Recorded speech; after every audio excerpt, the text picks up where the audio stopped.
Bueno, Dios les bendiga. Hoy vamos a continuar nuestro estudio en Primera de Pedro, capítulo 5, versículos del 1 al 4, y el tema de hoy es apacentando la grey de Dios. Dice así la santa y bendita palabra del Señor: ruego a los ancianos que están entre vosotros, yo anciano también con ellos, y testigo de los padecimientos de Cristo, que soy también participante de la gloria que será revelada.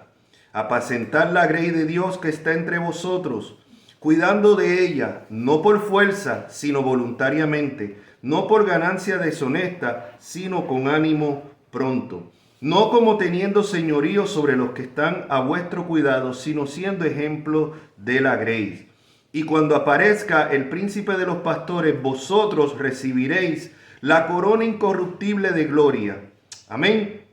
Padre, te damos gracias por esta palabra. Ahora te rogamos, Dios eterno, que en tu gracia y en tu misericordia nos ministre a través de ella con el poder y la unción de tu Espíritu Santo, Señor, tanto a los que estamos aquí presencialmente como los que están viendo este mensaje, esta grabación por medio del internet. Dios eterno, ministra a los corazones, Señor, de acuerdo a la necesidad de cada uno, y sobre todo que todo lo que se hable en esta hora traiga primeramente gloria a tu nombre y luego edificación a cada uno de los oyentes. En el nombre de Cristo Jesús, Señor nuestro. Amén.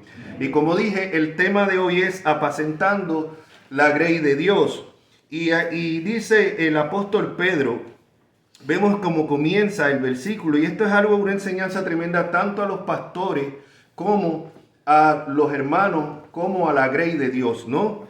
Y nos deja ver cuáles son las cualidades que tiene que tener un pastor, y a la misma vez que tienen que ver las ovejas, ¿no? Dice, ruego a los ancianos. Primeramente veamos cómo comienza el apóstol Pedro. El apóstol Pedro no comienza dando un mandato, como si fuera, en este caso, como si estuviera por encima de los demás ancianos. Tenemos que ver que en tiempos del Nuevo Testamento no había un pastor por iglesia. No habían sacerdotes, o sea, los sacerdotes parte del antiguo pacto. En el nuevo pacto no se establecen sacerdotes, se establecen pastores y diáconos. En el Nuevo Testamento lo que son las tres epístolas pastorales, primera de Timoteo, segunda de Timoteo y Tito, nos habla de establecer ancianos, y se usan tres nombres intercambiables para referirse al mismo oficio: pastores, ancianos y obispos. Los tres se refieren al mismo oficio, con tres nombres. Esto no es hasta después del segundo siglo que se empiezan, a la medida que la iglesia empieza a copiar más bien el patrón de gobierno romano, de jerarquía, que entonces empieza a poner los obispos por encima de los ancianos y así, ¿no? Pero en el comienzo, y lo vemos en las epístolas pastorales, eran ancianos, pastores y obispos. Los tres representaban el mismo oficio. Entonces, vemos, y cuando vamos al libro de los Hechos, vemos que Pablo establecía ancianos en cada iglesia. O sea, el patrón bíblico de la iglesia del Nuevo Testamento es un gobierno plural compuesto de varios ancianos. No era la jerarquía que después se desarrolló después del segundo siglo, ni lo que vemos hoy en día, que hoy en día lo normal es tener un pastor por iglesia. Un pastor por iglesia, si acaso un copastor, y después los diáconos que ayudan a gobernar la iglesia. Pero en tiempos del Nuevo Testamento no era tal cosa de copastores, no existían. Existían ancianos, pastores, toditos tenían la misma autoridad en una congregación. Podían dedicarse tal vez uno más a la prédica, otro más a la consejería, pero a la hora de tomar decisiones era ese gobierno plural de ancianos. Eso evitaba muchos de los problemas que tenemos hoy en día. Hoy tenemos a veces un pastor quemado, que se quema por la carga de un hombre solo, que tiene que predicar, que tiene que visitar, que tiene que hacer 20,000 cosas, a veces hasta bregar con la economía de la iglesia y todo ese tipo de cosas, y descuida muchas veces su propia familia.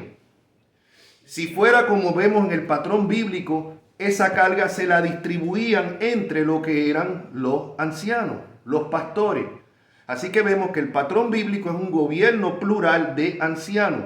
Los diáconos no estaban para gobernar, sino para servir a las mesas. Ese es el trabajo de los diáconos. Hoy en día en muchas congregaciones, especial, vamos a hablar de nuestra propia denominación bautista, lo que tenemos es un pastor por iglesia y un gobierno de diáconos que gobiernan con ese pastor. Pero bíblicamente eso no se sostiene. Bíblicamente los diáconos estaban para servir y los que gobernaban eran los ancianos. Hoy en día tenemos un pastor por iglesia, normalmente, ¿no?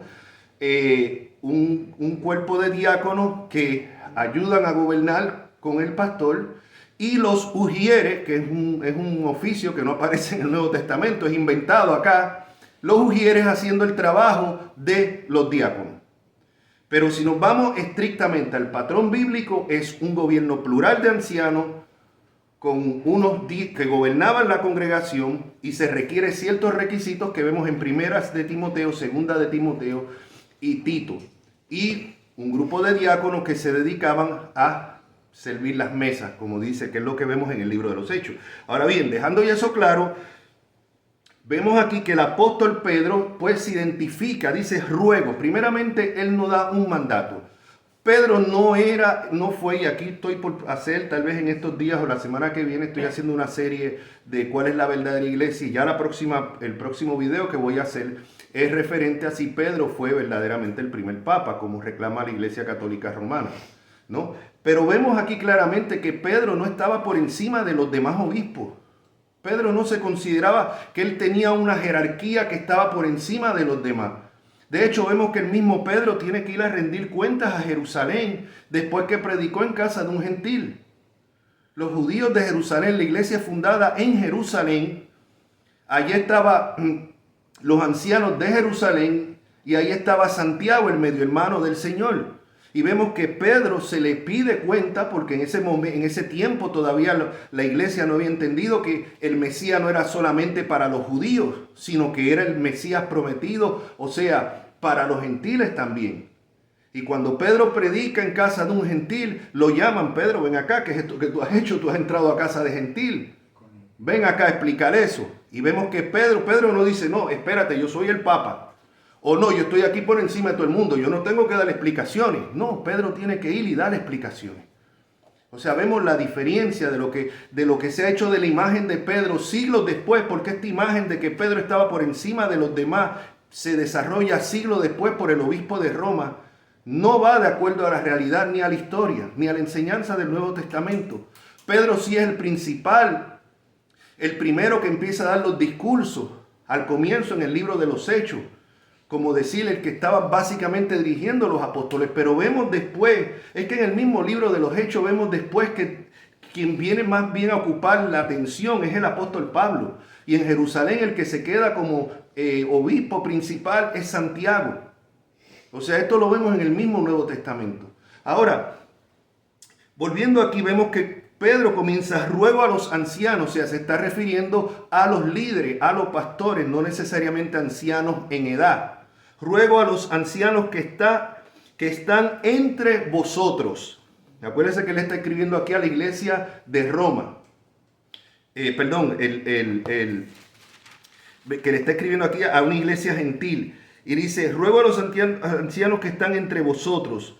Yo, anciano, también con ellos. Y esto es otro punto importante. Él no dice yo, anciano, sobre ellos. No, con ellos. Yo soy uno más de ustedes. Y así era que se entendía en los primeros siglos. Y este es otro tema que hay serias dudas de verdad que Pedro haya sido obispo de Roma. Eso en otra ocasión, bueno, en el próximo video lo vamos a discutir. Pero asumiendo que fuera él de verdad obispo de Roma, que no hay ninguna prueba histórica sobre eso. O sea, asumiendo eso, él no dice yo, anciano, también sobre ustedes. No, yo anciano también con ellos. Uno más. Es que al principio el obispo de Roma era uno más entre todos.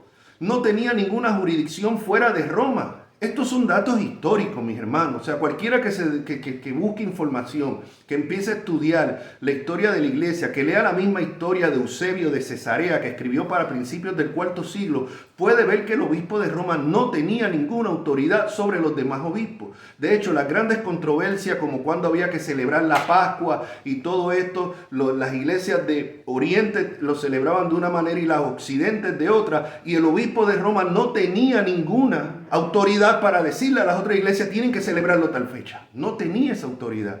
De hecho, el primer concilio de Nicea, el famoso concilio de Nicea, no lo convoca el obispo de Roma, lo convoca Constantino, y eso es un hecho histórico.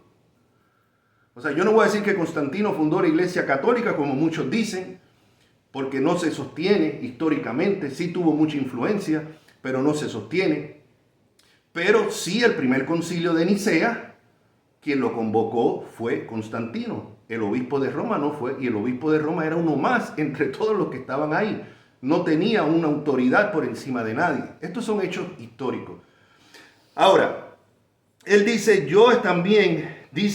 ruego a los ancianos que entren entre vosotros, yo anciano también con ellos y testigo de los padecimientos de Cristo. Y mire qué punto importante. Él no dice, yo testigo de los milagros de Cristo. Yo testigo de todo de lo grandioso que fue Cristo. No, él dice, yo con lo que se identifica de los padecimientos. ¿Qué fue lo que el Señor nos dijo a nosotros? En el mundo tendréis que aflicción. Esto es un mensaje que no, especialmente con este falso evangelio de la prosperidad, que no se habla. Entonces muchos cristianos cuando viene la aflicción, como decimos vulgarmente, se vuelven un 8. O sea, no saben qué hacer. No están preparados porque no se les prepara. Lo que se les vende es una vida color de rosa. Y cierto que muchas aflicciones pueden venir por malas decisiones de nosotros, pero muchas veces no tiene que ver con las decisiones, va de acuerdo al plan de Dios. Y la cuestión es que sea que nosotros la provocamos por malas decisiones, o sea que no hicimos nada para provocarla, igual Dios está en control y Dios tiene un propósito en ellas. ¿Y cuál es nuestro trabajo, Señor? Que tu propósito se cumpla. Podemos rogar y orar para que nos saque de esta situación tan penosa y tan triste, pero a la misma vez descansar en Él, en la promesa que dice que a los que aman a Dios todas las cosas les ayudan a bien. ¿Quién será aquel que diga que sucedió algo que el Señor no mandó? Dice la Escritura. Es claro, nada sucede fuera de su soberanía. Puede ser que en el momento de la aflicción usted y yo no podamos ver la mano de Dios, no podamos ver ningún propósito en ello. A ver, ¿qué propósito podía haber José cuando por envidia los hermanos lo venden en Egipto? Y dice, cuando leemos ahí, dice, y Jehová estaba con José. Después haciendo el bien, cuando la mujer de Potifar, su jefe, se le sobra y lo invita a la cama, y él dice que no y rehúsa y sale huyendo, lo calumnian y por eso lo meten preso. Y está en la cárcel. Dígame, ¿y qué dice ahí? Y Jehová estaba con José. ¿Qué propósito podía haber José en medio de toda esa aflicción? Y esto no fue cuestión de par de días, esto tomó años. Todavía les revela el sueño a los que están, al copero y al panadero que están con él. Y al que es librado le dice al copero, cuando estés frente a Faraón, háblale de mí. Y el hombre se lo olvidó. Y se quedó años ahí. Pero dice la Escritura, y Jehová estaba con José. ¿Qué propósito podía haber José? Nosotros es fácil verlo. O sea, nosotros leyendo y mirándolo desde acá, es fácil entender. Bueno, es que Dios tenía un propósito. Eso no lo sabía José en ese momento. No sabía que lo estaba utilizando para después salvar a su propio pueblo y traerlo. Y lo mismo pasa en nuestras vidas. Yo siempre digo, esto la parte fácil de esto es predicarlo. Otra cosa es cuando uno está en ese fuego de prueba, recordar lo que uno está predicando y aplicárselo. O sea, pero es una realidad. Y vemos que con qué se identifica, con lo que se identifica Pedro, no es con la gloria que vio de Cristo cuando se transfiguró, no, con los padecimientos de Cristo como hombre según la carne. Es con lo que él se identifica. La iglesia primitiva desde un momento, desde el principio, fue entrenada para saber que tenía que sufrir, que iban a ser perseguidos por causa. Hoy en día no. Hoy en día me borraron de Facebook porque porque hablé algo en contra del pecado de la homosexualidad, y ya yo veo eso como la gran persecución. Ya tengo que ir a reclamar mis derechos. O sea, esa es la iglesia de hoy en día, una iglesia de reclamar derechos. Cristianos hasta peleando en corte por sus derechos contra otros cristianos. Porque, hombre, legítimamente para eso están las cortes, para uno reclamar los derechos en ciertas cosas. Pero cuando vemos un cristiano, cuando vemos una congregación que se separó de la denominación y ahora están peleando por el edificio y están en corte peleando por eso, ¿qué testimonio estamos dando ante el mundo? ¿Qué testimonio? O sea, pero vemos aquí nuevamente Pedro, testigo de los padecimientos de Cristo. Como dije, la iglesia primitiva estaba entrenada para identificarse, lo que nosotros aquí no. Las cosas, usted lee ese libro de los mártires de Fox. Usted lee ahora mismo, en tiempos modernos, ahora mismo lo que es la voz de los mártires, el ministerio de puertas abiertas, lo que están pasando. Ahora mismo en Siria, hace una semana, metieron una bomba en una iglesia y los volaron ahí a todos. En otra ocasión quemaron en una iglesia bautista. Los quemaron a todos vivos. Esto está ocurriendo ahora mismo. Esto usted no lo va a ver en CNN, no lo va a ver en Fox, no lo va a ver en Telemundo, no lo van a ver en Univisión. Ahora, si le dan una pedra a un homosexual, eso sí sale en todos lados. Eso no se le llama crimen de odio, nada. Gran parte de estas mismas iglesias, porque ellos no distinguen que si es católico o protestante, gran parte de estas iglesias que están quemando son católicas en estos países. Y usted no ve ni siquiera al Papa hablando de eso. El Papa puede hablar de la injusticia, de que saquen los inmigrantes ilegales, pero no habla de la injusticia de la misma gente de él que están matando en estos sitios. No lo menciona. Ni lo hizo Francisco, ni hasta ahora he oído al nuevo Papa mencionar eso. O sea, y vuelvo y le digo, no son pocos los católicos romanos en estos países, en Siria ahora, que están degollando, que están masacrando. Yo he visto jóvenes de 12 años que lo han ejecutado por el simple hecho de ser cristianos. El gobierno radical que está ahora en Siria. De hecho, apoyado por Estados Unidos, apoyado por Israel y apoyado por los países occidentales, para cuando nos vengan con el cuento de que somos los que luchamos por la libertad y todo esto. Hombre, y yo no me vengan a acusar a mí de izquierdista, ni me vengan a acusar a mí de nada de esto. Es que la verdad es la verdad y no se puede tapar nuestra fidelidad tiene que ser a Cristo y su palabra. No es ni que si izquierda, ni que si derecha, ni que si este partido, ni que si este. Y yo creo que eso ha quedado, y no quiero meterme aquí en el tema, pero en estos días la idolatría de algunos por políticos y por Israel ha quedado, pero es al desnudo. O sea, la idolatría. Una cosa es orar por Israel, orar por los judíos que vengan al conocimiento de Cristo, y otra cosa es la idolatría que tiene gran parte del pueblo evangélico con el Israel étnico. Y lo digo aquí y no es el tema. Fuera de Cristo no se puede ser pueblo de Dios, ni Israel ni nadie. Si no están en Cristo no son pueblo de Dios. A los judíos de su época Jesucristo ellos dijeron, somos hijos de Abraham. ¿Y qué les dijo Jesucristo? Ustedes son hijos de vuestro padre, el diablo. En Apocalipsis le dice a los que se dicen ser judíos y no lo son. Lo eran étnicos, eran judíos étnicos, pero no eran judíos espirituales. Y le dice a los judíos, a los que se dicen ser judíos y no lo son, sino sinagoga de Satanás. Hoy en día sería Cristo acusado de antisemita. Es más, conversaba yo en estos días, creo que era con mi esposa, que hoy en día si viniera Jeremías, el profeta Jeremías o Isaías, a hablar contra los pecados de Israel, como lo hicieron en su tiempo, lo meterían preso y lo picaban por la mitad otra vez, pero no los judíos, sino los evangélicos. Los evangélicos estos y que idolatran la nación de Israel. Repito, no soy antisemita, ya puedo ver a algunos viendo este video, uy, antisemita, uy, la maldición te va a caer a ti, por favor. Me hice un video explicando eso. Cuando nos dice que a quién estamos llamados a bendecir y que no maldigamos, eso se cumple en Cristo y en la iglesia, no en Israel étnico. Ahí está el video que lo grabé hace unos días, es el más reciente que tengo ahí en el canal de Ricky Frontal. Bueno, volviendo aquí, dice, y testigo de los padecimientos de Cristo, que soy también participante de la gloria que será revelada. Yo también, dice Pedro, soy participante de esa gloria que no se ha revelado todavía. ¿Por qué si soy hijo de Dios estoy sufriendo esto? ¿Por qué si soy hijo de Dios tengo esta enfermedad? ¿Por qué tengo esta situación económica? ¿Por qué? ¿Por qué? ¿Por qué? ¿Por qué? Porque todavía no se ha revelado la gloria. La promesa no es para este siglo, sino para el siglo venidero. Y dice,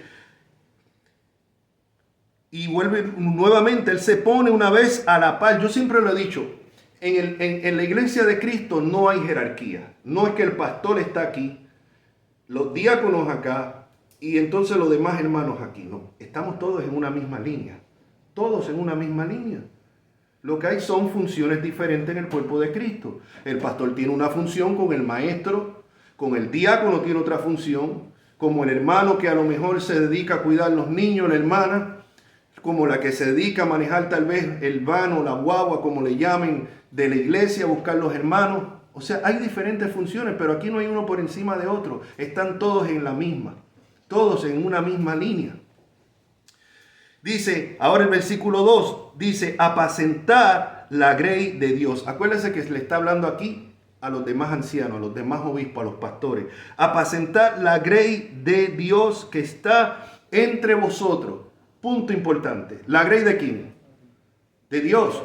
No es la grey de un pastor. Es la grey de Dios. Si aquí vienen aquí algunos hermanos, escuchan a otro pastor y deciden irse de aquí a la iglesia de tal pastor, yo no puedo decir, o a la iglesia que pastorea a tal pastor, yo no puedo decir, uy, ese pastor me está robando las ovejas, como decimos muchas veces.